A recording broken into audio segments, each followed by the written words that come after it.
इतकं मोठं होर्डिंग पडल्यामुळे मोठ्या प्रमाणात लोकांना बाहेर काढलेलं आहे। काही लोकांवर उपचार चाललेले आहेत, ते डेथही या ठिकाणी झालेले आहेत।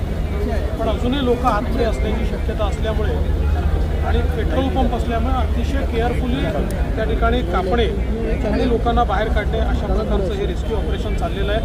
त्यामुळे आत्ता सगळा फोकस जो आहे हा रेस्क्यू ऑपरेशनवर त्या ठिकाणी राहील। प्रत्येक व्यक्ती जो कोणी आत संभवित आहे अशा प्रत्येकाला बाहेर काढतपर्यंत हे रेस्क्यू ऑपरेशन या ठिकाणी चालवलं जाईल।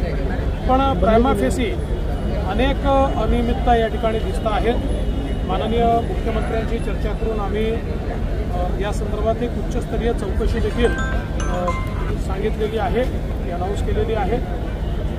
अतिशय गांभीर्याने कोणी परमिशन्स दिल्या, त्या योग्य होत्या का, परमिशन्स घेतल्या होत्या का, एवढं मोठं होर्डिंग लावताना ज्यावेळेस अशा प्रकारची अनप्रेसिडेंटेड विंड येईल किंवा मोठ्या प्रमाणात वारा येईल त्याचा स्टडी केला होता का, अशा या सगळ्या गोष्टींचा अभ्यास आता या ठिकाणी करावा लागेल।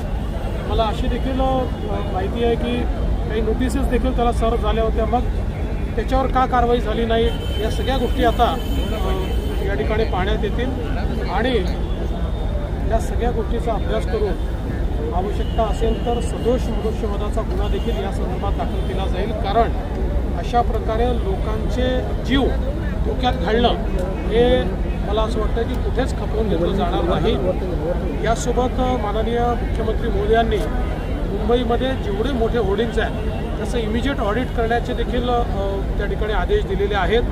कारण आत्ताच्या परिस्थितीमध्ये आपण पाहतोय की बेमोसमी वारे हे खूप मोठ्या प्रमाणात येत आहेत। अशा प्रकारचे वारे या दिवसांमध्ये कधी येत नव्हते, पण हे क्लायमेट चेंजमुळे आपल्याला ते वारे मोठ्या प्रमाणात पाहायला मिळत आहेत। अजूनही काही अलर्ट्स आपल्याकडे वाऱ्यांच्या संदर्भात येत आहेत आणि म्हणून अशी दुर्घटना दुसरीकडे कुठे होऊ नये या दृष्टीनं तात्काळ हे ऑडिट करायला सांगितलेलं आहे। त्या टीम्स देखील BMC लगेच डेप्यूट करते, उद्यापासून ऑडिट सुरू करून विशेषतः पहिल्या टप्प्यामध्ये जेवढे लार्ज साईज होर्डिंग्स आहेत त्या होर्डिंग्सचं ऑडिट त्या ठिकाणी केलं जाईल आणि जे काही लोक आता आतमध्ये असण्याची शक्यता आहे त्यांना काढण्याचीच प्राथमिकता असेल। ज्या लोक मृत्युमुखी पडले खरं म्हणजे त्यांचा जीव काही आपण परत देऊ शकत नाही, पण माननीय मुख्यमंत्र्यांनी त्यांच्या परिवाराला मदत देण्याची घोषणा त्या ठिकाणी केली।